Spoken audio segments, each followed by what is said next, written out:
Alors nous avons une assemblée générale extraordinaire ce matin avec l'ensemble du personnel relatif à la suspension de notre mot de grève.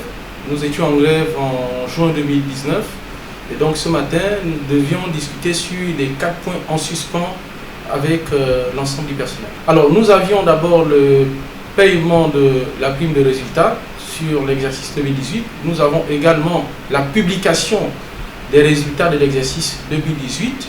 Nous avons aussi l'audit des comptes de l'exercice 2018 et nous avons la régularisation de la situation de nos retraités à la CNSS. Jusqu'à ce jour, on va dire, c'est ce matin seulement que nous avons eu une convocation officielle de la part de la direction générale pour pouvoir en discuter. Mais il faut dire que nous avons déposé une correspondance officielle à la direction générale depuis le 30 août 2019.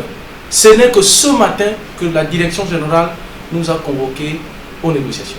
Comparer les deux gestions, il faut dire que la première gestion a été sur 20 ans.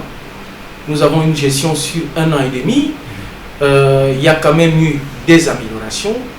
Beaucoup reste à faire. 1 an et demi, ce n'est pas comparable avec 20 ans. Mais il faut dire qu'à l'heure actuelle, ce surtout qui nous pousse à pouvoir mener ce mouvement de grève, c'est que nous avons quand même quelques sources d'inquiétude.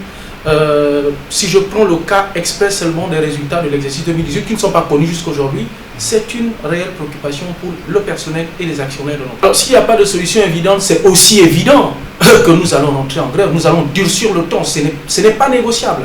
C'est pour ça justement, c'est la loi qui nous l'autorise. Si nous ne tombons pas d'accord, c'est clair que nous allons rentrer en grève.